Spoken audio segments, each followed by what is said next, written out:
Bonjour à toutes et à tous et bienvenue.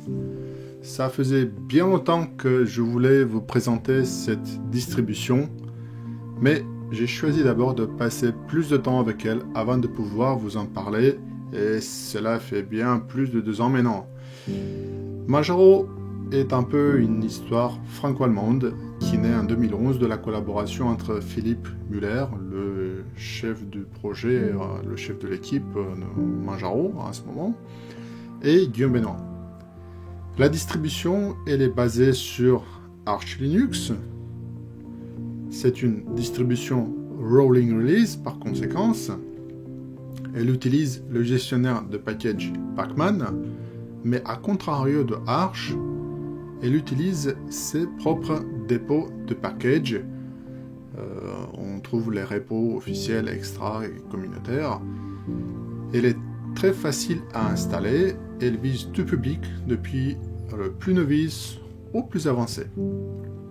J'ai mentionné tout à l'heure le terme de rolling release et je vous dois une parenthèse explicative. En fait, il y en a 2 types de distributions Linux. Les semi-rolling release qui marchent de manière classique d'une version majeure en version majeure. Vous devez faire un upgrade de la version précédente à la version ultérieure. Chaque version est supportée une durée limitée. Sur Linux, c'est en moyenne 2 ans. Et dans cette catégorie, on trouve des distributions classiques comme Debian, Ubuntu, Mint, Fedora et notre Magia nationale. De l'autre côté, les distributions Rolling Release, vous les installez avec la dernière image d'installation. Les mises à jour se font en continu, au fil de l'eau, jusqu'à ce que vous changez carrément d'ordinateur ou passez à une autre distribution. Donc vous les installez une fois, vous faites des mises à jour pour toujours. Dans cette catégorie, on trouve des distributions comme Gentoo, Solus, OpenSUSE Tumbleweed, Arch Linux et bien évidemment Manjaro. Si on passe maintenant faire un petit tour sur la page Wikipédia, dans le chapitre historique de la distribution, on voit que la distribution a été démarrée en juillet 2011.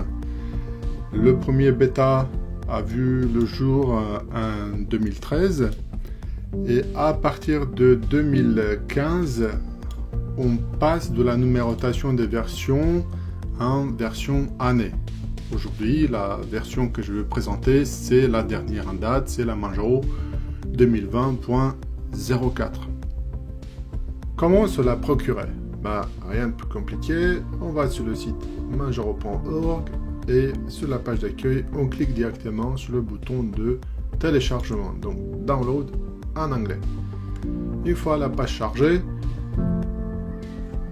on est présenté avec les différentes éditions disponibles. Donc, une petite parenthèse ici, Manjaro vient en 2 éditions.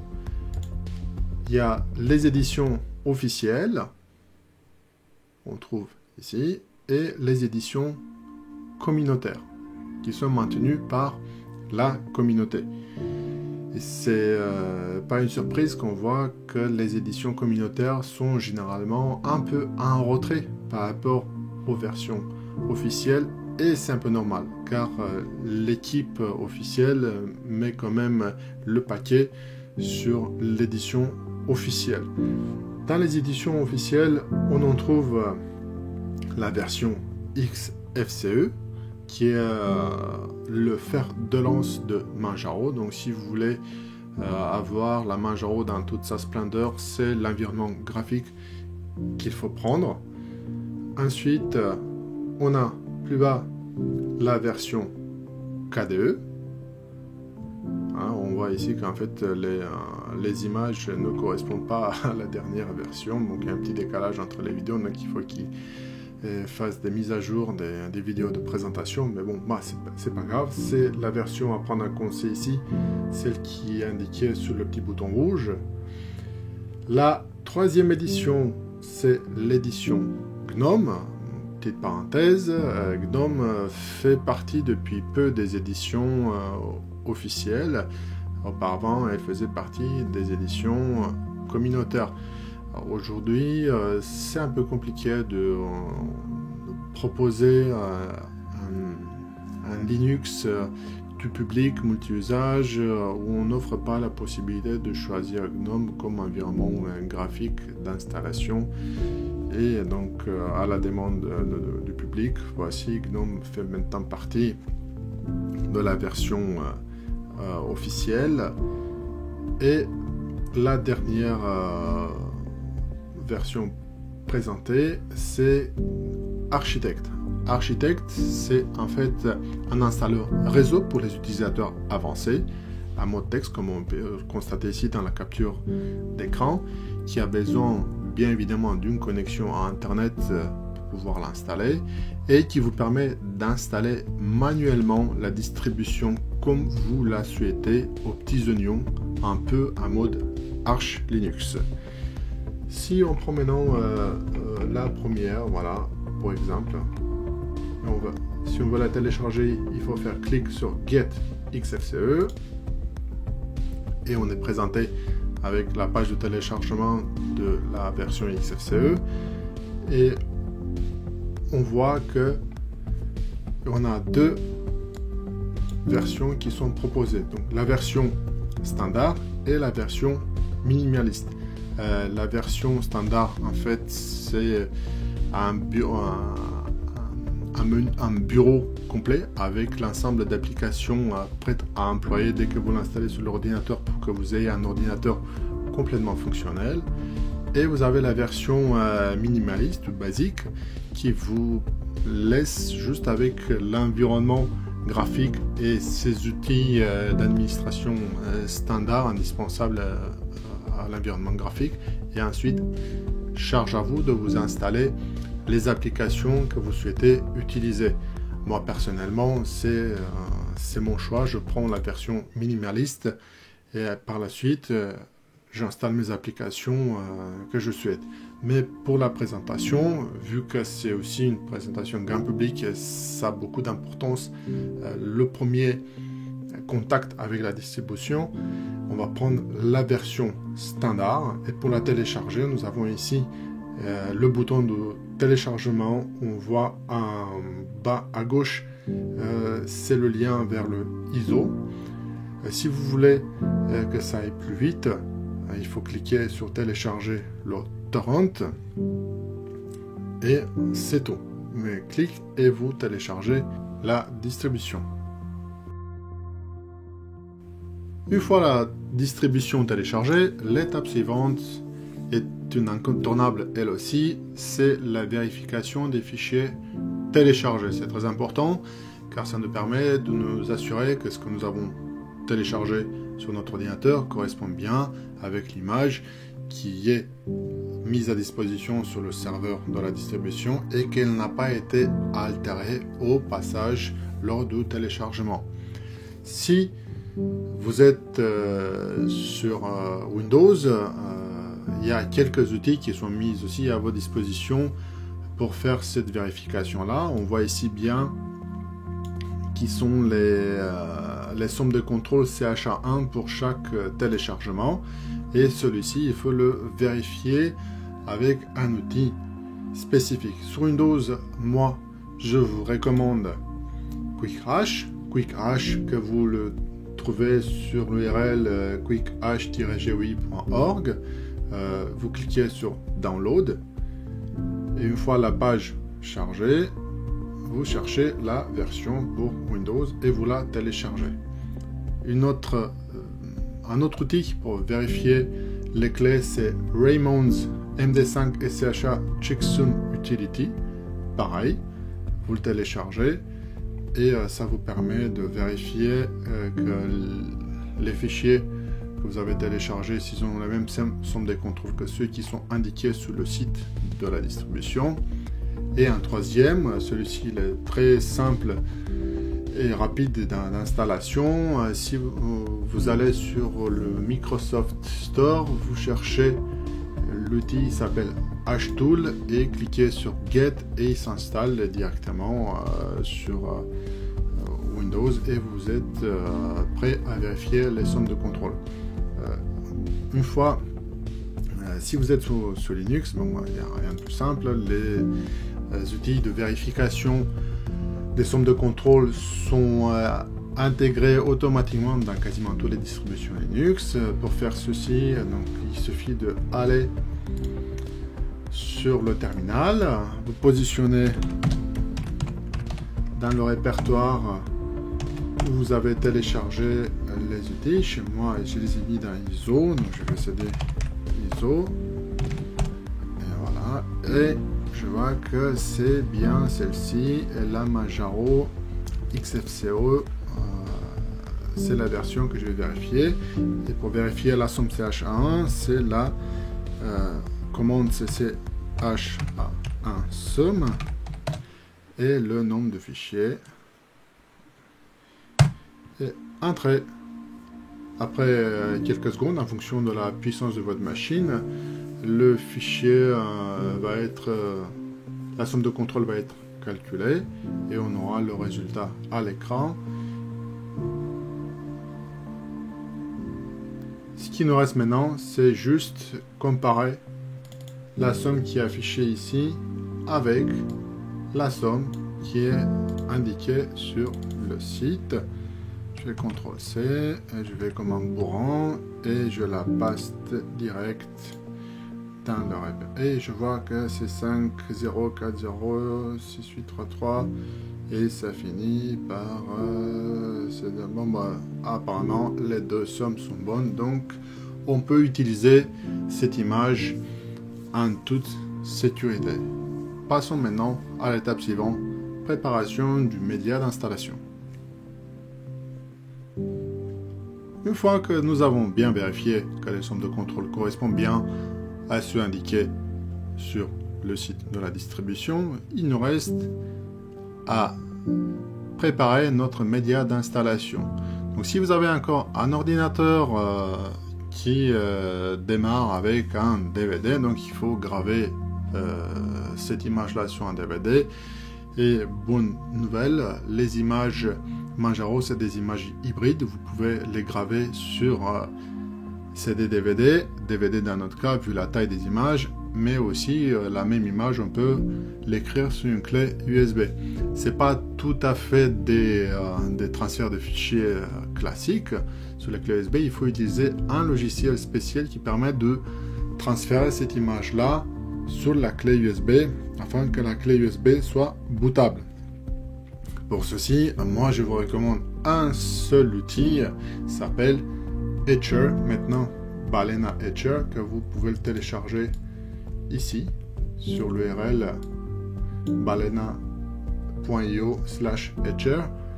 Ça marche aussi bien sur Windows que sur Linux, mais si vous êtes sur Windows, il y a un deuxième utilitaire que vous pouvez aussi employer, c'est le fameux Rufus.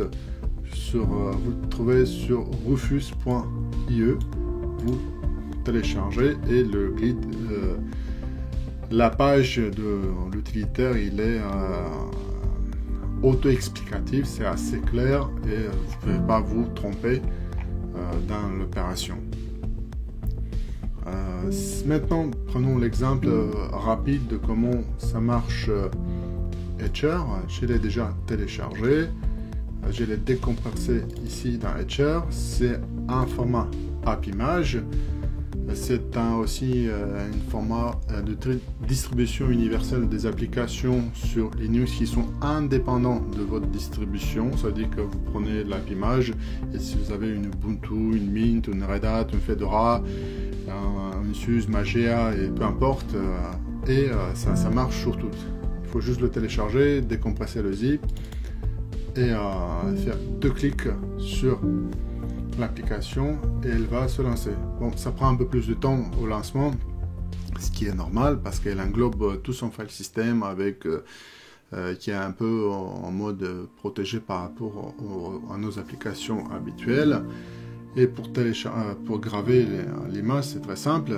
Vous mettez une clé de la bonne taille dans votre ordinateur. Ici, cliquez Flash from File. Vous choisissez image ISO. J'ai dit que l'exemple c'était XFCE complète, celle-ci. ouvrir. Vous sélectionnez le target, ça veut dire la cible, la clé USB, et à la fin, vous cliquez sur flasher et c'est fini. Il n'y a pas plus simple pour créer une clé de démarrage avec une image ISO qu'en employant Balena Etcher.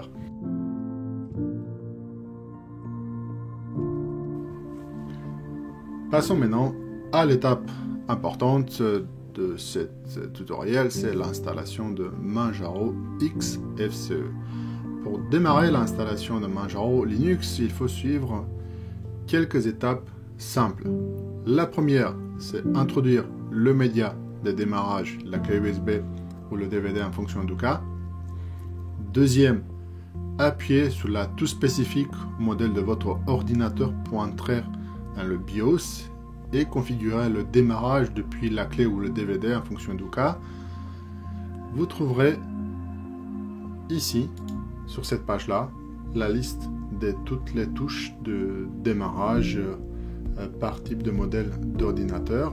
Je vais vous mettre ce lien dans la description afin que vous vous retrouvez rapidement. Une fois que vous avez entré dans le BIOS, fait les modifications pour démarrer depuis le média de démarrage, vous sauvegardez et redémarrez l'ordinateur. Au démarrage, si tout a été fait correctement, l'ordinateur doit démarrer depuis le média de démarrage et vous devez vous trouver avec un menu d'accueil, voilà l'écran d'accueil de Manjaro comme celui-ci.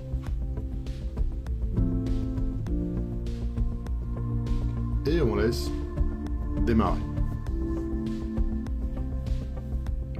Donc moi, en l'occurrence, je vais utiliser pour cette présentation une machine virtuelle. Et je laisse démarrer. Voilà, tout a l'air de partir. On va essayer de rouler jusqu'à l'interface graphique. Donc pour rappel, il n'y a pas besoin de vraiment installer la distribution si vous voulez vraiment faire un tour et voir à quoi elle ressemble. Il suffit juste de démarrer ce média qui est un média live et la tester, voir si ça vous plaît. Et à ce moment-là, si ça vous plaît, vous pouvez procéder par la suite à l'installation. Donc là, on est accueilli avec un welcome screen. On a plusieurs boutons qui nous parlent un peu plus de la documentation sur le support, où on trouve le support, le projet, comment s'impliquer, donner. C'est très important de supporter financièrement cette distribution, même si vous donnez 1 euro tous les mois ou 5 euros par an, peu importe, tout montant, ça permet à aider la distribution. Là, il s'est connecté à Internet et voit qu'il y a déjà un certain nombre de mises à jour à effectuer post-installation. Je vais voir si ça marche à redimensionnel. Non, ça n'a pas marché. Donc apparemment, la distribution ne sait pas prendre en compte directement les pilotes VirtualBox Host. Mais bon, on va lancer l'installeur et on va procéder à l'installation. On voit bien que l'installeur qui est utilisé par la distribution, c'est le fameux Calamares. C'est un outil d'installation qu'on trouve aussi employé par d'autres distributions. C'est assez simple d'utilisation, il n'y a rien de compliqué, même ma grand-mère peut l'installer. Donc la première étape à faire, c'est choisir la langue. Donc là, il a découvert par défaut que donc, je suis en France, je laisse le français et je clique sur suivant. C'est très bien. Deuxième étape, c'est de choisir le fuseau horaire.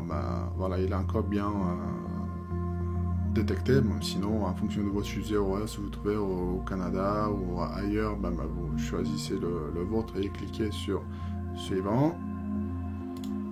Voilà. Ensuite, la disposition du clavier. Bon, en l'occurrence, moi j'ai un clavier QWERTY.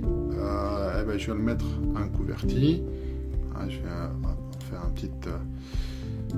un peu d'espace sur le background, comme ça, tac. Voilà, on va laisser un écran assez dégagé derrière. Donc on clique sur suivant.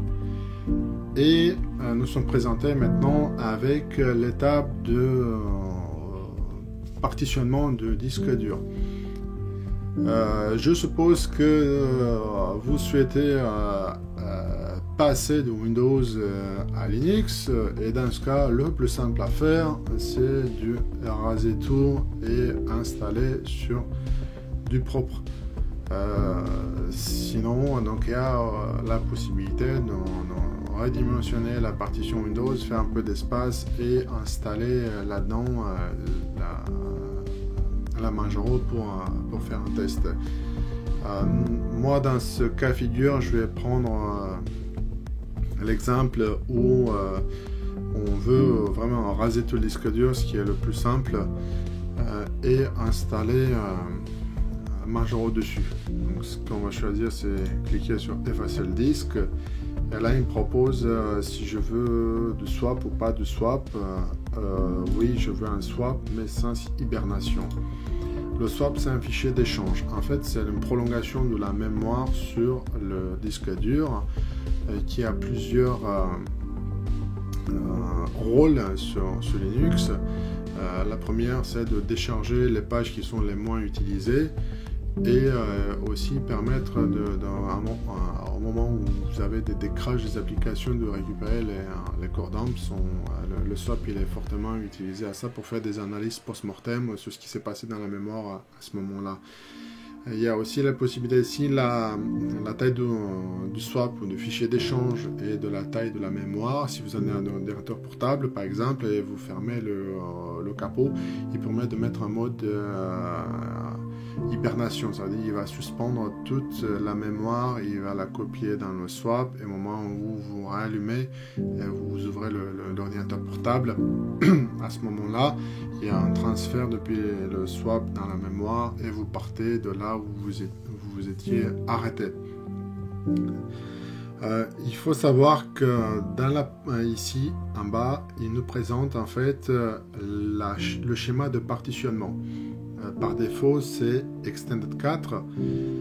Si vous souhaitez choisir un autre système de fichiers, moi c'est un peu le gros point de retrait et que je peux trouver à cet installeur, c'est qu'il ne propose pas ButterFS. Pour rappel, ButterFS c'est le nouveau système de fichiers nouvelle génération sur Linux qui à terme souhaite remplacer Extended 4.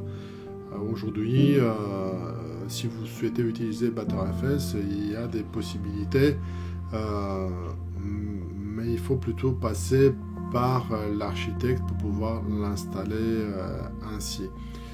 Donc bon, pour moi c'est le seul point de retraite, parce que sur ButterFS il y a le mécanisme des snapshots et qui est vraiment un gros avantage pour faire des retours arrière quand il y a des mises à jour qui se passent mal, pour récupérer l'état du système avant, pour le rendre à nouveau fonctionnel après une mise à jour qui s'est mal passée.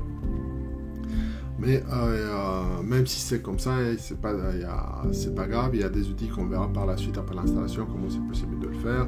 Donc ici, aussi à remarquer, on a aussi la possibilité, en cochant cette case-là, d'avoir un chiffrement complet de disque dur. Ça, c'est très pratique pour un ordinateur portable, et aussi recommandé pour les ordinateurs fixes, de chiffrer le disque dur, ce qui vous permet de vraiment mettre vos données à l'abri en cas de perte. Donc on va choisir pour cette installation là, donc effacer tout le disque dur, on crée un swap sans hibernation, donc il fait 3 Go de swap, j'ai alloué un disque dur dynamique de 30 Go, ce qui est un peu le minimum syndical de nos jours pour avoir une installation correcte. Et il va installer le chargeur de démarrage dans le Master Boot Record du premier disque, donc qui est le SDA, ici comme on le voit. Il y a un seul disque qui va installer ça dans le secteur de démarrage de disque.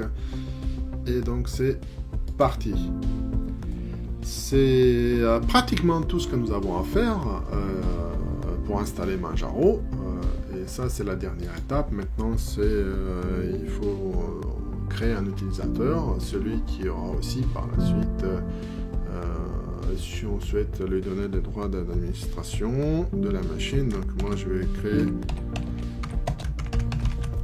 un utilisateur qui va s'appeler Johnny Test. Voilà, l'utilisateur s'appelle comme ça, le nom et on va appeler l'ordinateur Manjaro XFCE et on va créer ensuite un mot de passe hyper complexe. Démarrer la session sans demander de mot de passe. Personnellement, je vous ne recommanderais pas ça.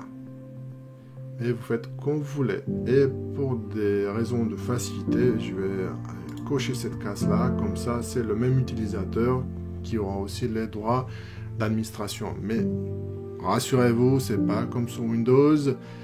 Chaque fois, quand il y aura des tâches d'administration à faire, l'ordinateur vous demandera une élévation de privilèges et saisir votre mot de passe pour que cette opération puisse se faire. Donc, il ne pourra pas installer sans votre accord, sans quoi que ce soit. Donc, c'est très sécurisé. Et c'est plus simple. Donc, après ça, je clique sur Suivant. Maintenant, il me demande de choisir une suite bureautique. Alors, je clique sur LibreOffice. Voilà, parce que je suis très habitué avec celle-ci. Après ça, sinon, on a FreeOffice qui est une espèce de clone de Microsoft Office qui semble être complètement compatible avec les documents Microsoft. Il y a eu une petite frayeur dans la communauté parce qu'une version d'avant, ils avaient proposé ça à la place de LibreOffice et la communauté a mal réagi, a imposé des choses. Il faut toujours laisser la liberté aux utilisateurs de choisir ce qu'ils veulent installer sur leur machine, sachant que Manjaro Linux, c'est juste la base sur laquelle vous allez construire votre poste de travail. Et moi, je choisis LibreOffice. Si vous ne voulez pas, vous cliquez No Office et il n'y aura pas d'Office installé. Mais bon, pour la présentation, on va choisir ça. Maintenant, avant juste de cliquer sur le bouton Installer, c'est un dernier coup d'œil sur ce qui va nous arriver et c'est un récapitulatif de ce qui s'y prête à faire. En fait, tous les choix qu'on a fait précédemment, on vérifie bien que tout y est, on a bien configuré le clavier, on a bien le schéma de partitionnement, il met bien le chargeur de démarrage dans le secteur de boot de disque. Voilà, on a bien configuré le fuseau horaire et à la fin, quand on est prêt, on clique sur Installer. Un dernier avertissement, c'est votre dernier mot, Florent? Oui, c'est mon dernier mot et paf, on y va. Bon, ça va durer un certain temps et moi je vous dis à tout de suite, on va reprendre la vidéo à la fin de l'installation.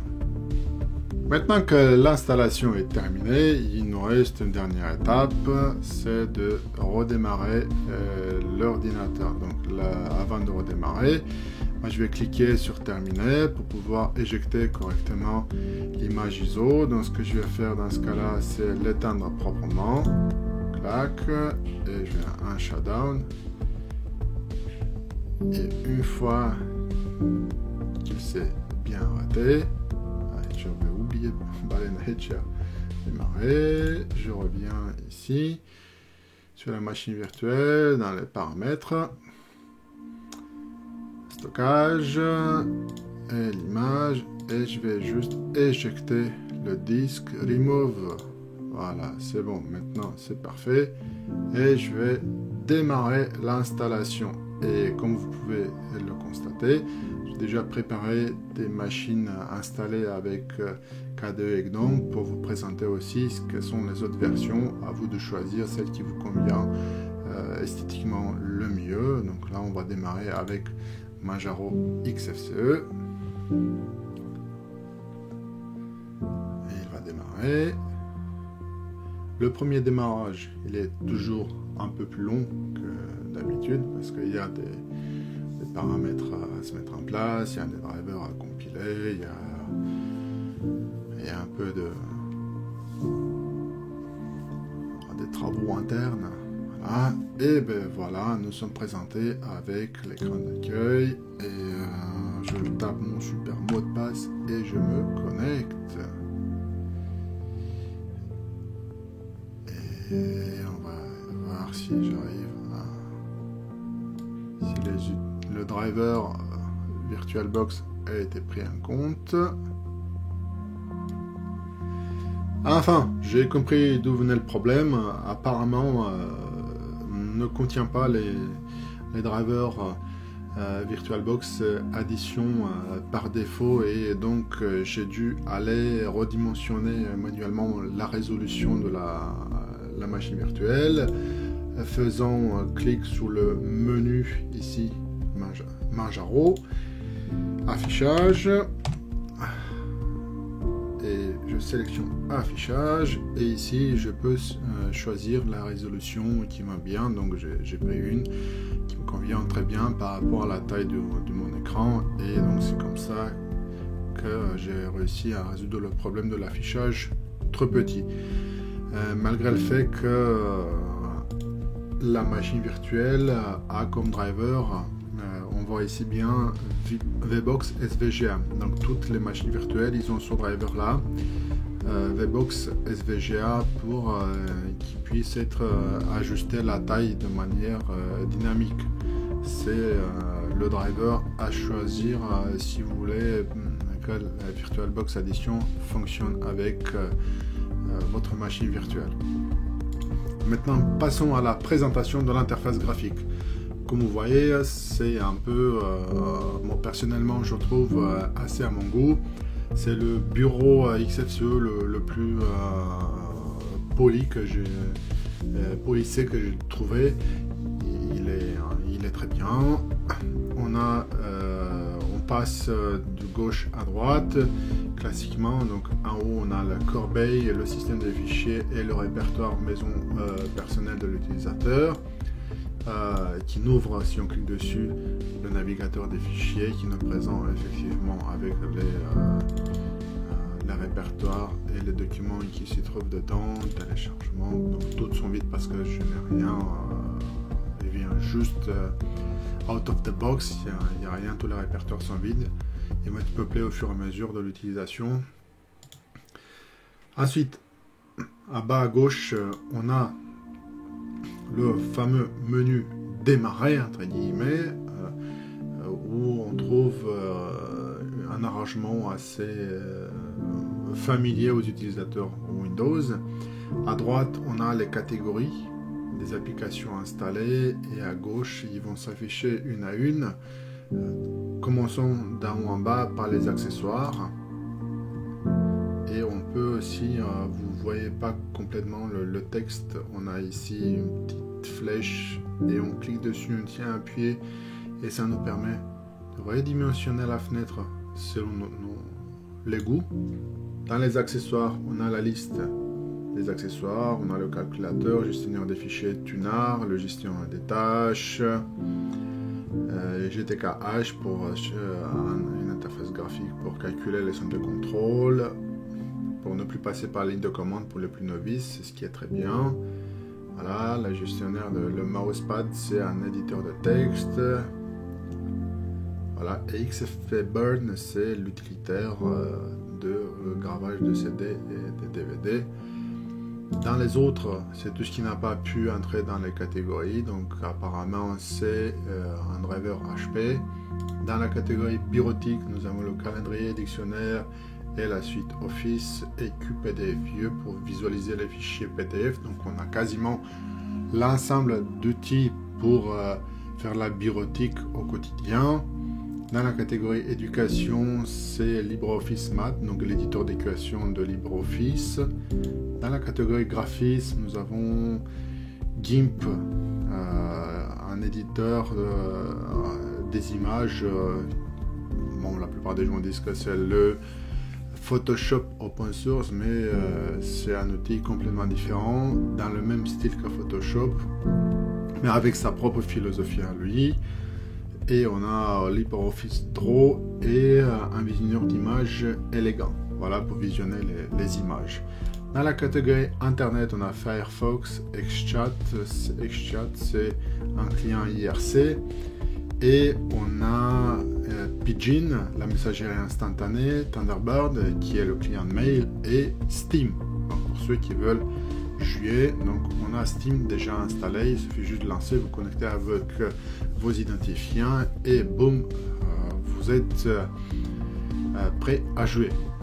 Dans la catégorie jeux, Steam, multimédia, Audacious, VLC pour le visionnage des films et la lecture des fichiers audio. Donc VLC, je rappelle, c'est un lecteur multimédia complet. On a le contrôle des pulsars audio qui est le serveur audio qui permet de contrôler les volumes de chaque élément du son. Et on a XFP-Burn qu'on a parlé tout à l'heure. Dans les paramètres, en fait, c'est tous les paramètres qui vous permettent de contrôler le système à la fois et aussi XFCE en soi. Donc tous les paramètres que vous pouvez en avoir pour éditer les icônes, les mises à jour, la disposition, la résolution. Parce qu'ici on a affichage, l'utilitaire XFCE pour changer les résolutions. Donc là, la suite des utilitaires principalement liés à XFCE, on les trouve ici. Donc on voit aussi le terminal qui est ici en bas. Et on finit par la partie système où on trouve regroupé l'ensemble des utilitaires système comme Gparted qui vous permet, c'est un outil de partitionnement, le gestionnaire des tâches, et je vois qu'il vient par défaut installé avec HTOP. HTOP c'est assez sympa, c'est un utilitaire qui vous permet de voir en fait l'occupation de votre système en termes de consommation de processeurs mémoire, et on voit très bien que sur les 4 CPU que je lui ai attribué, il a 8 Go de RAM et installation par défaut brut de décoffrage, il n'occupe que 591 mégas, donc 600 mégas tout cassé pour une interface, un système Linux complet, c'est assez bien. Donc assez léger, assez bien, et il peut fonctionner correctement avec un système où vous avez 2 ou 4 Go. XFCE s'y prête très bien. Donc on va fermer ça et on continue à présenter la barre de tâches qu'on voit ici en bas. Ce bouton là, ça nous permet de réduire toutes les fenêtres. Je reprends, hop, et on clique ici, ça disparaît, ça apparaît. C'est assez simple. Ici les 2 bureaux virtuels. Le fonctionnement d'un bureau virtuel, je lance une fenêtre ici, je change de bureau virtuel. Vous voyez bien que la fenêtre est restée sur le premier bureau virtuel. Celui-ci, c'est l'utilitaire de configuration Manjaro, et c'est là où on commence à taper dans les outils propres, ce qui fait de Manjaro sa particularité. Quand on fait un clic droit, ça nous présente plusieurs options. On a un noyau qui est très important, ça m'a bluffé la première fois où j'ai vu ça m'a scotché. Vous avez ici en fait la possibilité de choisir votre noyau. Oui, vous m'avez bien entendu, vous avez la possibilité de changer de noyau. Actuellement, nous sommes sur la version Linux de noyau 5.6.10-3, et si vous voulez rester sur la version LTS qui a supporté minimum 3 ans, il suffit juste de cliquer ici sur installer, et automatiquement il va télécharger et installer le noyau 5.4 LTS, et le prochain démarrage vous allez être dessus. Je reviens ici en cliquant sur tous les paramètres. On voit l'ensemble c'est un espèce de mini panneau de contrôle propre à Manjaro qui nous permet de paramétrer quelques options du système. On peut ajouter les comptes des utilisateurs, paramétrer la date et l'heure, régler le problème des paquets linguistiques. J'ai choisi le français, mais bien évidemment toutes les traductions ne sont pas incluses dans l'image ISO, parce que leur but c'est de faire une image ISO assez petite, ne peuvent pas inclure tout dedans, donc il y a le minimum pour démarrer l'installation, et le reste de la personnalisation en français, vous la faites avec une mise à jour une fois que le système il est installé. Et une autre option qui est la configuration matérielle, qui est très intéressant ici.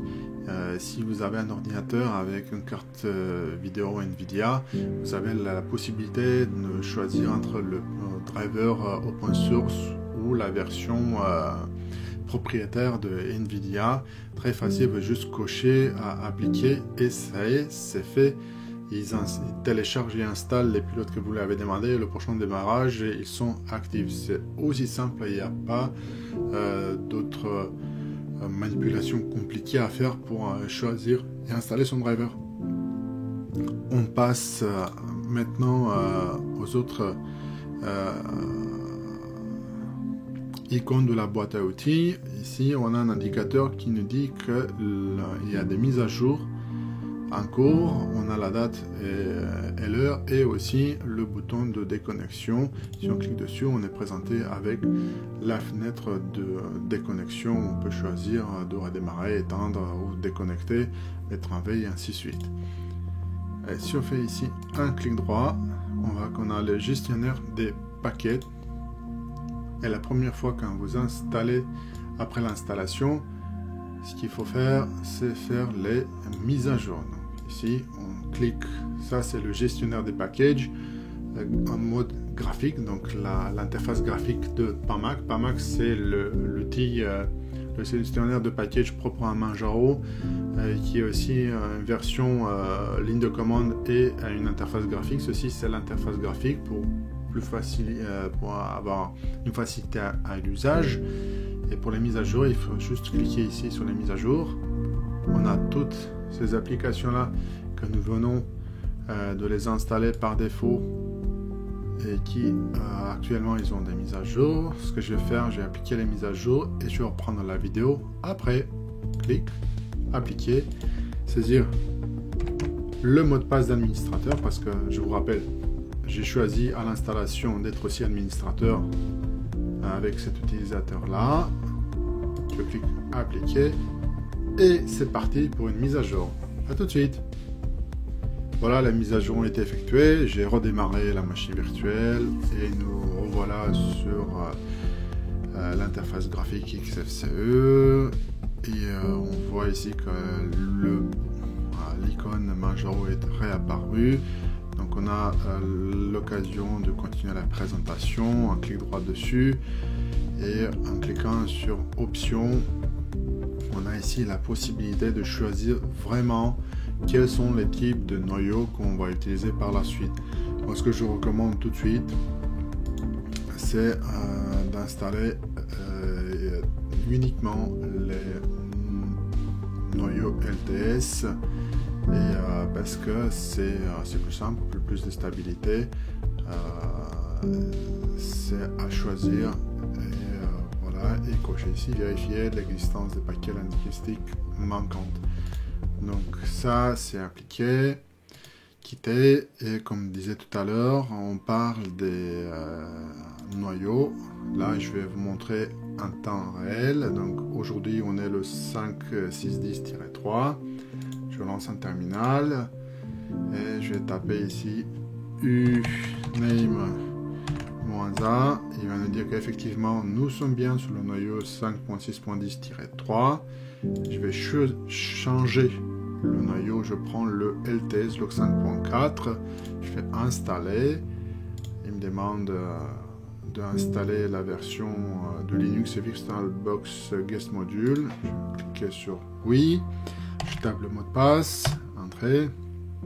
Il est en train d'installer le noyau 5.4 LTS. À la fin de l'installation, je vais redémarrer la machine et on fera à nouveau le test pour vous montrer que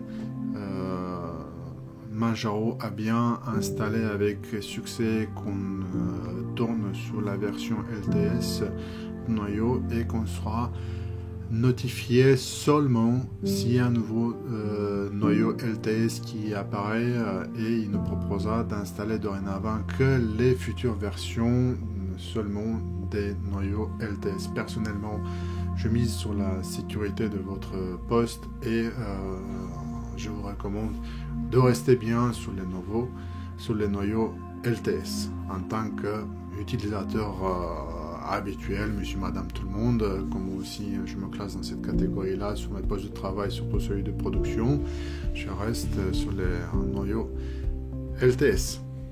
Donc voilà, c'est fini, j'ai papoté un peu avec vous, voilà, je vais quitter, je redémarre la machine virtuelle, je vais montrer que nous sommes bien sur un noyau LTS après le redémarrage. Voilà, la machine virtuelle a redémarré après le changement de noyau. On vérifie à nouveau pour voir si l'opération s'est bien effectuée. Donc appuie sur flèche en haut pour reprendre la dernière commande tapée. Et là on voit bien que nous sommes bien passés sur la version 5.4 de noyau LTS. Donc si on fait à nouveau un clic droit ici et on choisit l'option noyau,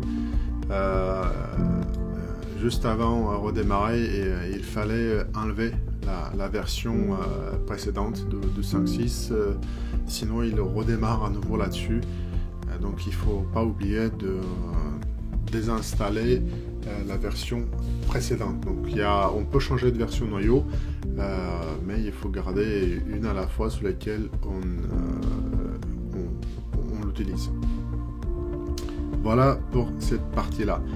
Maintenant, je vais faire avec vous un tour des quelques tâches post-installation qui sont nécessaires sur une Manjaro afin de faciliter la vie et vous assurer que tout va bien. On va commencer par le plus important, c'est le gestionnaire de package. Pour y arriver, vous faites un clic droit ici, gestionnaire des paquets, ou vous cliquez ici, ça va être dans les paramètres, système, et ajouter, supprimer des logiciels, et vous avez l'interface graphique par Mac Manager, voilà, qui se lance. Quelques mots sur l'interface, c'est assez simple, c'est pas très sophistiqué, mais ça va à l'essentiel, assez épuré. Vous avez 3 boutons en haut, naviguer, installer, mise à jour. Si vous cliquez ici, vous avez la liste de tous les packages installés, ici la liste des mises à jour, et ici la liste de tous les packages disponibles installés ou disponibles, à vous de choisir. Si vous voulez installer une application comme par exemple, allez, on va voir si Audacity, pour chercher une app, on va cliquer ici, Audacity, voilà, est disponible. Pour installer, il faut juste cliquer sur le bouton à côté, installer, rien de compliqué, et à la fin, vous cliquez en bas sur appliquer, tapez votre mot de passe, ou le mot de passe d'administration si vous avez choisi d'avoir un mot de passe séparé pour l'administration, appliquer, et voilà. Il télécharge, il installe l'application, et par la suite, voilà, transaction terminée avec succès, donc c'est super. Et en temps normal, on doit trouver ici l'application dans la partie multimédia, et ben voilà, on a Audacity dans les applications multimédia qui vient d'être installée, disponible et prête à l'utilisation. C'est comme ça qu'on installe des applications, donc où on a pu cocher ça au démarrage, ça c'est Audacity, voilà, donc ça fonctionne. Donc où vous naviguez dans les catégories, cherchez ce qui vous intéresse et vous l'installez à la main, ce qui permet aussi de voir l'ensemble des applications disponibles. Ou sinon, si vous cherchez un package spécifique, il faut cliquer ici et vous tapez le nom de l'application que vous cherchez. Maintenant, très important, le paramétrage de gestionnaire des packages. Pour en arriver au paramétrage, il faut cliquer ici sur les 3 points et on va arriver aux préférences. Et ça, c'est vraiment très important. Les configurations générales, c'est entre le nombre maximal de téléchargements en parallèle et la vérification des mises à jour. Ici, à vous de voir en fonction de vos préférences, télécharger automatiquement les mises à jour dès qu'ils sont disponibles. Si vous voulez ça, il faut cocher ici. Si vous voulez masquer l'icône en bas, celle-ci, s'il n'y a aucune mise à jour de disponible, vous cochez là. Dans les paramètres avancés, c'est là où commence à devenir vraiment intéressant. C'est la désinstallation des dépendances inutiles. Donc, une fois que vous avez désinstaller une application et qu'il y a des dépendances de cette application qui n'ont pas été désinstallées, qui restent là et qui ne sont plus utilisées par personne, donc qui vous permet de faire ça en cochant ce bouton là. Bon, quand même prendre nos précautions, parce que si on désinstalle des choses qu'il faut pas, là ça risque de tourner vite au vinaigre. Donc bon, on va utiliser ça avec parcimonie. Et les autres options, donc si vous voulez ne pas vérifier les mises à jour lors de l'installation, autoriser le retour d'une version à une version antérieure. Ça, c'est vraiment quelque chose de vraiment important. Quand vous avez une rolling release, il se peut que la nouvelle version ajoute des nouveaux bugs qui vous gênent et que vous souhaitez récupérer une version antérieure qui fonctionnait. Grâce à cette option-là, vous pouvez revenir en arrière à les versions précédentes. Dans les dépôts, ici, vous pouvez choisir les miroirs du monde entier où vous pouvez vraiment indiquer votre miroir à vous. Comme c'est une distribution basée sur Arch, le dépôt AUR Arch User Repository avec toutes les packages de tous des utilisateurs Arch sont là. Il faut savoir ce que vous faites, parce que voilà, ces logiciels qui se trouvent ici, la plupart sont en fait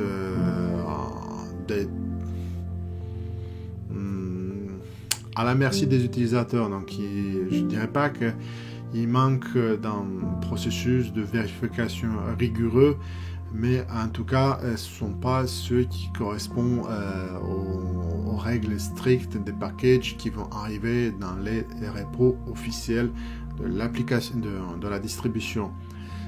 Vous trouvez tout et n'importe quoi, quasiment tous les logiciels qui sont une version pour Linux, vous les trouvez ici grâce à EUR, mais c'est réservé pratiquement aux utilisateurs avancés. Il faut savoir ce que vous faites. Et, souvent ça finit par compilation et installation de certaines applications ici. Donc voilà, vraiment à l'utiliser. Si vous êtes un utilisateur avancé, vous savez ce que vous faites. Bonne nouvelle, depuis cette version-là, où on voit que l'installeur, le gestionnaire de package, ajoute naturellement le support natif pour les packages au format Snap, que moi je ne préfère pas, mais ça c'est mon opinion personnelle. Si vous voulez activer les packages Snap, vous cochez ce bouton radio là ici. En conséquence, pour les Flatpak, moi j'aime bien les Flatpak, voilà, je coche ça et je coche aussi la version de vérifier les mises à jour. Maintenant, quand on va fermer ça, il va mettre à jour sa base de données et il va nous afficher aussi les packages qui sont au format Flatpak, comme par exemple Skype. Si vous utilisez Skype ou autre application qui est au format packagé Flatpak, vous avez la possibilité de l'installer, ou Dropbox, vous pouvez l'installer de manière très simple, directe depuis l'interface de Package Manager. Et le cache c'est très important. On a coché tout à l'heure la possibilité de revenir en arrière, mais ceci n'est pas possible si vous ne paramétrez pas le nombre de versions en arrière que vous souhaitez garder d'une application. Donc le nombre de versions par défaut il est à 3 et si vous souhaitez garder qu'une seule version ou deux versions, c'est ici que ça joue. Donc ça vous donne l'antériorité. Par contre, il y a un prix à payer à chaque mise à jour qui est faite. Donc la version précédente va être sauvegardée et va être disponible. Ça va occuper de la place. Donc à vous de gérer par la suite et de vider en conséquence le cache. Ça c'est très bien pour faire des retours arrière rapides. Maintenant on va fermer ça. Il va me demander le mot de passe parce que j'ai modifié des paramètres de configuration de Package Manager. Voilà, il me demande le mot de passe de l'administration. Et ça y est, c'est fait. Là, il part pour faire de la mise à jour parce que j'ai activé les Flatpak. Et normalement, quand il a fini de faire les mises à jour, si je tape ici, dans la fenêtre, dans la barre de recherche, si je tape... on peut le voir même ici. Voilà. Si je coche là. Donc, Audacity, il est aussi disponible en Flatpak depuis FlatHub. Donc, si je tape ici Skype, mais il n'a pas encore fini. Voilà. On peut installer Skype, on peut installer Discord ou Friends. Donc, si vous aimez Discord pour les gamers, voilà, il faut savoir que c'est disponible en Flatpak et le seul moyen de l'installer de manière très simple, c'est à travers, c'est comme ça, vous cliquez ici sur installer, appliquer, voilà, appliquer, et ça part. Donc, très bon point pour Manjaro, support de base natif pour les snaps et les Flatpak qui vous simplifie énormément la vie d'utilisateur. Ça vous évite d'aller à droite à gauche sur les sites, à tripoter dans la ligne de commande pour installer Flatpak à la mimine. Donc il se connecte au FlatHub et il récupère l'ensemble des Flatpak disponibles et vous le met à disposition ici. Et à travers l'interface de Package Manager, vous pouvez les installer et désinstaller au bon vouloir de vos envies. Donc ça, c'est tout simplement génial. Donc on a fait le tour de Package Manager, donc bien retenir, vous pouvez continuer à utiliser les commandes Pacman en ligne de commande, le gestionnaire de package de Arch qui est le même pour Manjaro. Manjaro, il a créé son propre gestionnaire de package Pamac, qui vous avez ici la version graphique à l'écran. Ce qu'il faut savoir, qu'il vous offre la possibilité de faire des retours arrière en cas où les versions mises à jour il vous posent des problèmes. Vous pouvez toujours grâce à cette gestionnaire de package, si vous avez bien coché la case et bien spécifié le nombre de versions antérieures qu'il doit garder, vous pouvez toujours revenir à des versions antérieures pour retrouver la stabilité des applications que vous souhaitez. Et aussi le support pour les Flatpak et les snaps que j'ai déjà dit, je pense à 3 fois. Donc il vient de l'installer Discord et on doit le trouver ici dans les internet, je suppose. Voilà, je ne me suis pas trompé et si je clique ici, Discord se lance. Donc rien de plus simple de bénéficier des applications propriétaires. Donc c'est la voie, les Flatpak en fait, c'est la voie pour la gestion des packs, pour que les sociétés qui fournissent des applications propriétaires font des packages pour toutes les distributions. Ça permet de limiter l'effort de packaging à une seule fois. Ils font des Flatpak et chaque distribution qui a implémenté le support des Flatpak pourra les installer sans souci. Donc c'est un gros point. Donc voilà. Donc si je me connecte ici avec mes identifiants, Discord fonctionne à merveille. Voilà, hop, je ferme la table et on va passer à la prochaine opération à faire après l'installation. Je parlais des mises à jour en cas de faire des sauvegardes avant les mises à jour. Et on n'est pas sur Btrfs, on est sur Extended 4, mais ne vous inquiétez pas, Manjaro ils ont prévu le coup. Et dans les outils système, on a un utilitaire qui s'appelle Timeshift. Vous cliquez dessus, vous tapez le mot de passe d'administration et ça permet en fait de faire des snapshots, ça veut dire des instantanés de votre état stable de système avant une mise à jour. Et vu qu'on a de Extended 4, il nous propose AirSync comme moyen. On va faire suivant. Là, il est en train de configurer les instantanés système. On va s'en prendre un certain temps. En plus, on est sur une machine virtuelle.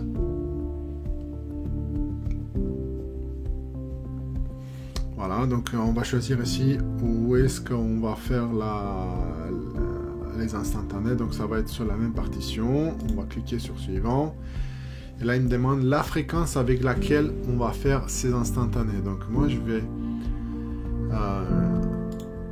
décocher ça parce que je veux faire les instantanés de manière manuelle avant les mises à jour. Avant chaque mise à jour, je démarre Timeshift, je fais un instantané et c'est parti. Donc suivant, il me demande maintenant d'exclure les file system root et de mon utilisateur, ce qui est normal. Voilà, parce qu'on parlait des instantanés système. On fait suivant, configuration complète terminée. Donc maintenant, si je veux m'apprêter pour faire une mise à jour, je vais juste démarrer Timeshift. Je viens ici et je clique sur créer. Il est en train de maintenant de créer le premier snapshot. Et si après la mise à jour, je me retrouve avec un système un peu un pionnaise, c'est pas grave, je redémarre avec la clé USB, avec l'image live, et je relance Timeshift et je restaure mon snapshot et je repars avec mon système sur l'état d'avant la mise à jour qui était stable. Donc c'est un gros point pour les systèmes rolling release qui voilà, ça vous amène tout le temps des nouveautés. Les nouveautés ne sont pas toujours stables, même si Manjaro fait un effort de laisser quand même un certain temps entre l'apparition des nouvelles versions dans les dépôts Arch. Généralement, vous les avez dans les dépôts Manjaro avec un mois de retard, donc ce qui laisse un peu le temps de voir s'ils présentent des problèmes ou pas. Mais même avec ça, vous n'êtes pas exempté des bugs parce que chaque utilisateur utilise comme il veut les applications et ils peuvent tomber sur des bugs. Et cette fonctionnalité, ça vous permet en plus de retour arrière qu'on a vu par les mécanismes de Package Manager. On a aussi la possibilité quand des drivers ou des noyaux ou des éléments assez bas au niveau de système, ça se passe mal, donc pouvoir toujours revenir sur les pieds en restaurant le snapshot d'avant l'upgrade. Donc un gros point, un gros pouce bleu si vous voulez pour Manjaro là-dessus, et moi je lui dis de passer à la présentation des autres variantes. Nous voilà sur l'interface de Manjaro KDE. On est accueilli avec le message d'accueil. Je vais cocher ici pour ne pas le lancer au démarrage. Et c'est l'interface KDE le plus classique. Bon, personnellement, je préfère le fond d'écran de la version XFCE. C'est un peu moche, mais mon goût avec ce logo là qui personnellement n'a pas lieu de l'être ici. S'il aurait sortir de là, mettre dans un coin ou ailleurs, ça aurait fait un meilleur effet. Mais bon, bref, les goûts et les couleurs, on les discute pas. Là, on trouve les utilisateurs de Windows seront assez familiers avec ces dispositions, avec tout regroupé sur la barre de tâches en bas. De gauche à droite, on a le menu démarrer entre guillemets, où on a les catégories ici. Donc on a les favoris, les applications, l'ordinateur, historique et les boutons pour quitter. Bon, beaucoup sont pas fans de ce menu là parce qu'il y a il faut la navigation, bon, c'est un peu alambiqué. Donc si on veut revenir à une autre forme, on va ici faire un clic droit sur le bouton et afficher les alternatives et choisir ici le menu un peu standard, habitué par tous, et quand on clique, là on a un menu un peu plus traditionnel, voilà, où par défaut on a les mêmes applications qu'on les trouve sur les XFCE, on les a les mêmes ici. On a la bureautique, la suite bureautique LibreOffice que je vais choisir à l'installation. Dans la configuration, on a ici les applications qui permettent de faire des configurations de KDE au niveau de mise à jour de logiciel, ainsi de suite. Sur la partie développement, il vient avec un peu plus tofu KDE. La partie éducation, voilà, on a les parties de LibreOffice Math. Sur le graphisme, on a Ocular qui vous permet d'afficher les documents en PDF, GwenView qui est un visualiseur de fichiers graphiques, et Scanlight, ça permet de scanner, c'est un logiciel de scan. Sur Internet, on a Firefox Conversation qui est un client IRC, BitTorrent qui est un client BitTorrent, Steam et Thunderbird. Côté jeu, on a Steam. Multimédia, on a Cantata, que je suppose c'est un logiciel audio, je ne suis pas très familier de celui-là. K3B pour la gravure des DVD. VLC, bien évidemment. La partie système, donc on a généralement mélangé des fonctionnalités système de KDE plus fonctionnalités système au niveau système. On trouve ici, par exemple, il y a Quake. Quake, en fait, c'est une console déroulante. Donc si on appuie sur F12, donc on a la console qui est, voilà, je clique sur F12, à nouveau elle apparaît, hop, elle disparaît. Et ça, on peut aussi la redimensionner. Je clique, je tire. Voilà, sur le côté ici. C'est assez marrant d'avoir cette console-là. On peut taper des lignes de commande. C'est une console classique. On voit bien qu'on est sur le noyau 5.6. Voilà. C'est très sympathique. Donc F12. Il y a Quake, voilà, c'est une console comme dans Quake. On continue sur la partie système. On a HTOP, c'est la même chose qu'on a vu tout à l'heure sur XFCE, et on voit que l'installation par défaut KDE, on est à 600 MB. Donc, pour KDE qui est réputé pour être bien costaud en empreinte mémoire, descendre à 600 MB installation par défaut, c'est un exploit. C'est un effort depuis quelques temps que l'équipe mène de front pour réduire et optimiser KDE pour le rendre assez léger. Et le résultat, il est là. Donc aujourd'hui, il est sur le même pied d'égalité avec XFCE, donc de jamais vu il y a 2 ans sur KDE. Donc super boulot pour l'équipe KDE. Ensuite, on continue, donc tout un tas que je vous laisse découvrir par vous-même. Dolphin, qui est l'explorateur de fichiers. On a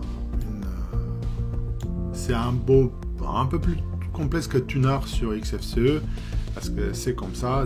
Dolphin, on a beaucoup de fonctionnalités. On clique ici, on peut scinder en deux. Voilà, pour avoir un dual panel. Et ici, pour chaque clique et on peut choisir pour chacun la façon de chaque partie, la façon dont il va afficher les informations.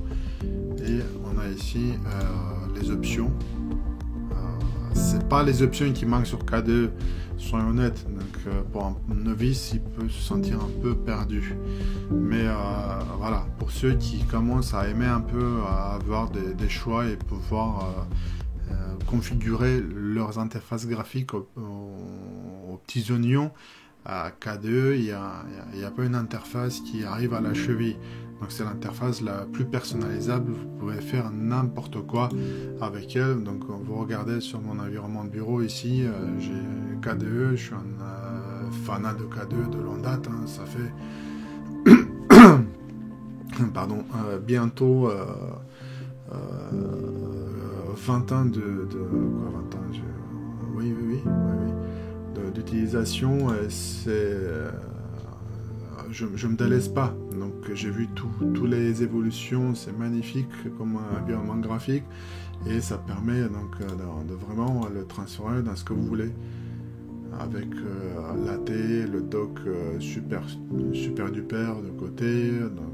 C'est vraiment, on le transforme, personnalisé, esthétiquement comme on veut KDE. Mais revenons à notre Manjaro. On continue. Les utilitaires, on a Kate, l'éditeur de texte, Calc, le calculateur, voilà, Spectacle qui permet de faire des captures d'écran, Arc, c'est le gestionnaire des archives pour pouvoir archiver, désarchiver. Et on continue, on a la barre de tâches avec les icônes ici, on a les menus virtuels, le bureau 1, le bureau 2, comme je l'ai présenté tout à l'heure sur XFCE, on a les mêmes fonctionnalités ici. Pour afficher, alors on lance, clic, c'est presque les mêmes fonctionnalités que sur XFCE. Ici la corbeille, les mises à jour qui sont disponibles, le même gestionnaire qu'on a vu tout à l'heure, XFCE, c'est aussi disponible ici. À quelque chose près, il faut savoir que le gestionnaire des packages sur KDE s'appelle Octopi et il présente les mêmes fonctionnalités. Voilà, hop, super mot de passe. Et sur KDE, on dispose des mêmes options que ceux qu'on a vu tout à l'heure sur les XFCE. Voilà, donc on choisit à autoriser les versions retour arrière. On choisit avoir les snaps. Voilà, le cache pareil, 3 versions en arrière. Donc c'est la même chose et c'est très bien parce que ça vous permet d'avoir une homogénéité entre les versions. Et si vous avez testé une et finalement l'interface graphique ne vous tente pas trop et vous voulez passer sur une autre, tout simplement vous allez récupérer les mêmes habitudes d'utilisation, ce qui est très bien. Voilà, là il va charger, il va se mettre à jour. On voit ici il a déjà chargé les Flatpak. C'est magnifique. C'est magnifique. Donc voilà un petit tour d'horizon de KDE. Ressemble beaucoup à Windows aux premières vues. Mais voilà, il ne faut pas vous en arrêter là. C'est comme vous avez vu sur mon ordinateur personnel, il est très customisable et vous pouvez le faire ressembler vraiment à n'importe quel environnement graphique, que c'est du Mac, que c'est du Windows, que c'est du Linux ou XFCE ou GNOME.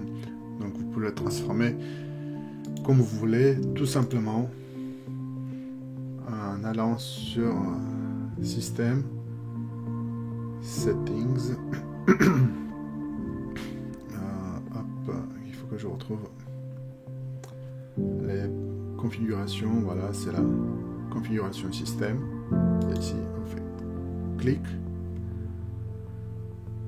Et là, ils ont arrangé différemment le menu par rapport à la version Vanilla, avec des icônes ici pour les activités les plus fréquentes, comme configuration de l'affichage, gestionnaire des utilisateurs, verrouillage d'écran, et les thèmes, vous les trouvez ici, thème global, et sont les thèmes qui vous permettent de changer complètement l'aspect graphique. Là, on est passé sur du clair. Voilà, si vous voulez la version 4, l'aspect de la version 4 de KDE, voilà, on met un oxygène et paf, on est revenu des années en arrière. Voilà, c'est vraiment par rapport au standard d'aujourd'hui, ce thème-là, voilà, un coup de vieux. Hein. Et Breeze, voilà. Thème sombre. Si vous voulez déplacer la barre, il faut juste cliquer ici, modifier le tableau de bord. Très simplement, on clique ici et on le tire vers le haut et c'est fini. Clic Et voilà, on a la barre de menu en haut, très simplement. Et si vous voulez avoir le dock comme moi je l'ai ici sur mon ordinateur, donc il suffit juste d'aller dans le gestionnaire des packages que je me suis Octopi. Est-ce qu'il le trouve? Octopi. Non. Ajouter, supprimer des logiciels. Non, je me suis trompé. Toutes mes excuses, c'est pas Octopi, c'est Pamac. Ils utilisent Pamac aussi. D'accord. Voilà. Pamac. C'est Pamac tout ça. Et donc ici, hop, je vais taper latte et lattedoc et je l'installe. Appliquer. Le super mot de passe. Voilà. Et on est parti. Appliquer tout ça. C'est bon. En attendant qu'il charge, pour les aficionados de l'invité de commande, si vous voulez avoir un fond transparent, c'est très simple. Dans la console, vous faites clic sur configuration, modifier le profil actuel. Voilà. Et ici dans apparence, vous choisissez votre thème graphique. Je prends généralement noir sur un fond clair aléatoire. Et vous venez sur modifier ici, clic, et vous augmentez la transparence. Je mets d'habitude à 20%. Paf, appliquer, ok, appliquer. Et là, vous voyez le fond de mon invité de commande, il est transparent, ce qui vous donne un peu la même fonctionnalité que sur XFCE. Et vous pouvez même changer ici, par exemple modifier le profil actuel, apparence, le font, je peux choisir la font, allez, je vais augmenter mes 14 comme ça, c'est bien, paf, c'est super. Et tic, si je prends les couleurs Linux, modifier, et pareil, je mets un peu de transparence, allez, 20%, pour la rendre identique à celle de la XFCE. Voilà, on a le même terminal que ceux que vous avez en XFCE. À quel point KDE il est versatile et vous permet de paramétrer comme vous voulez l'interface graphique. Et on a le lattedoc qui vient d'être installé. Voilà, il est en train de finir le téléchargement. C'est génial, on continue avec le paramétrage de l'interface graphique.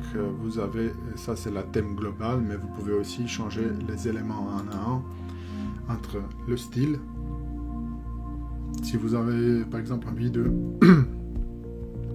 quelque chose de transparent, si vous ne plaît pas ce que vous trouvez ici, vous pouvez télécharger des nouveaux thèmes. Je vais faire un peu plus grand, clac, et je vais chercher quelque chose de transparent. C'était Maya transparent. Voilà, clique ici, installer. Maya transparent, for plasma. Je prends celui-là, ça a l'air bien. Donc ça y est, c'est installé. Fermé, il est apparu ici. Et si j'applique, j'ai un Maya transparent. Vous voyez déjà ici, j'ai le changement. J'ai une transparence qui est appliquée à la barre de tâches et au menu. On peut aller modifier vraiment comme on veut KDE avec des thèmes, avec les icônes. Si vous aimez les icônes standards, c'est bien. Sinon, on peut obtenir de nouvelles ici. On a les fameuses icônes arc, par exemple. Arc, on cherche de nouvelles icônes. Arc.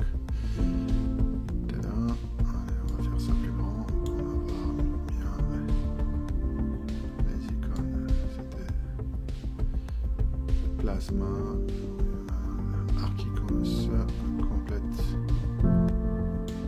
Voilà. Les icônes arc qui sont très connus, utilisés par les utilisateurs de GNOME 3. Mais moi j'aime bien les icônes Papyrus. Voilà, il les a installés. Ok, je mets Papyrus. C'est le set d'icônes que j'utilise moi-même. Papyrus. Voilà.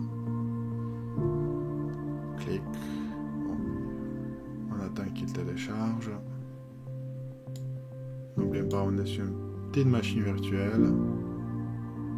On va voir s'il a terminé. Voilà, bon, il a fini de installer. Et là, on a latte. On a le doc, on l'a trouvé. Clic. On l'exécute. Et normalement, il va se lancer en bas. Voilà. Donc vous avez le doc latte que vous pouvez le mettre en clic droit.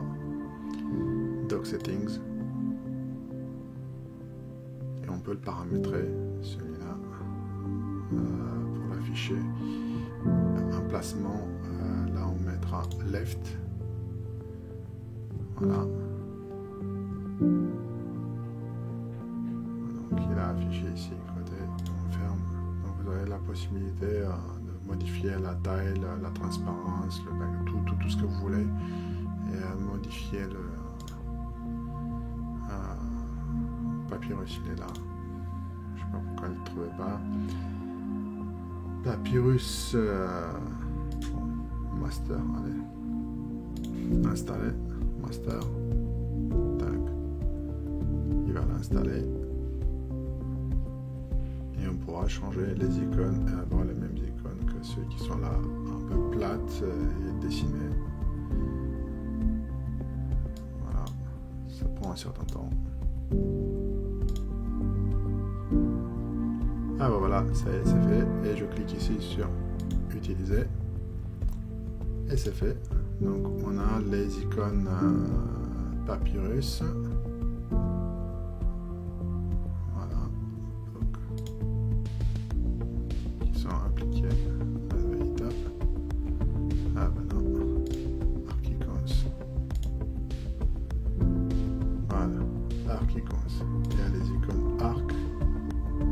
Ça affiché. Donc très versatile, on peut changer les icônes, les couleurs, les images, donc tout est fait avec le centre de configuration système de KDE pour le rendre vraiment à votre goût. Rendez-vous maintenant sur la version GNOME pour voir à quoi ça ressemble la version GNOME. A tout de suite. Nous voici sur l'interface graphique de Manjaro GNOME avec l'application Hello qui nous dit bonjour, coucou, donc on coche ça et je ferme. Comme vous pouvez voir, en fait, il sort un peu des sentiers battus. Il présente une interface graphique avec à gauche une barre c'est pas tout à fait une barre des tâches ou une barre des tâches avec le menu application ici. On clique là, on a les applications en fond, en mode plein écran. On choisit ici toutes ou fréquemment utilisées. Pour l'instant, je n'ai pas parce que je viens juste de démarrer. Dans les accessoires, on a la calculatrice, gestionnaire des fichiers. Donc vous pouvez voir rapidement la ressemblance entre les icônes qui sont là et les icônes qui sont là. Donc ils utilisent les icônes Papyrus. Je clique gestionnaire de fichiers et on a le gestionnaire de fichiers de GNOME 3 qui est affiché ici. Pour pouvoir accéder aux paramètres, aux préférences, c'est ici en cliquant sur les 3 points. Donc on est sur la version 3.36.2. Voilà, c'est super. Qu'est-ce que je peux vous dire de plus de GNOME? C'est pas ma tasse de thé, donc je suis un peu un interhostile entre guillemets, mais je veux quand même lui faire hommage parce que c'est quand même un environnement graphique utilisé par beaucoup de monde. Activités, donc c'est la liste de toutes les activités qui sont lancées. On a la date et l'heure. J'aime bien avoir la même présentation, ce que j'ai reproduit aussi ici en haut. Donc c'est pour dire que c'est l'avantage du monde libre, c'est qu'on peut, surtout avec Linux, on peut le transformer comme on veut, le faire le nôtre, ce qui n'est pas possible avec Windows ou macOS qui vous cantonne à un standard prédéfini d'une interface qui est figée. Donc si vous essayez de la modifier, c'est possible, mais bon, après ça, il risque d'avoir des débordements. Bon, Linux de l'autre côté, bon, il vous propose un cadre que vous pouvez le modifier, ajouter, faire évoluer et l'embellir selon vos souhaits. Pareil, on a ici les boutons pour gérer la session. Voilà, si on veut verrouiller et prendre arrêter, on a la boîte à miniature. On a ici Caféine, une petite application qui vous permet de garder l'écran allumé en permanence pour ne pas entrer en mode veille. Et on a ici l'indicateur des mises à jour qui nous dit qu'on a vraiment 77 mises à jour à faire depuis l'installation. C'est assez... ça se ressemble tout, hein. Vous retrouvez, peu importe l'environnement graphique que vous utilisez, les fonctionnalités de base sont les mêmes. Après ça, ce qui diffère, c'est le framework sur lequel ils sont construites. GNOME et XFCE, Mate et tout sont construites sur le framework GTK. Et KDE il est construit sur le framework Qt qui est un framework C++. C'est comme voilà, le .NET ou Java, c'est en fait des frameworks qui vous permettent de développer par la suite des applications et sont très pratiques, donc sont deux familles différentes de frameworks et donc deux familles différentes des interfaces graphiques, mais qui a un fonctionnement où on se retrouve d'un à l'autre assez facilement. Dans les applications, c'est pareil, donc on a les outils système, comme on a vu tout à l'heure, et on a aussi les Office, donc le pack Office que j'ai choisi à l'installation, qui est ici, et on a Steam pour les gens qui veulent jouer, et Transmission qui est un client, BitTorrent, Lollipop qui est un lecteur audio, et on a Vidéo qui est un lecteur vidéo pour regarder les films. Donc c'est un peu tout, comme je vous ai dit, c'est pas mon oui, donc là c'est les interfaces. Ah oui, d'accord, c'est comme ça qu'on a cliqué sur activité. D'accord, clic. GNOME, c'est pas ma tasse de thé, et je vous ai fait un petit tour rapide pour voir à quoi ça ressemble. Et donc si vous avez aimé cette vidéo, n'hésitez pas de mettre un gros pouce bleu, partagez-la avec vos amis, abonnez-vous à ma chaîne, soutenez ma chaîne en faisant des dons. Et moi je vous dis un grand merci et à très bientôt avec la prochaine vidéo.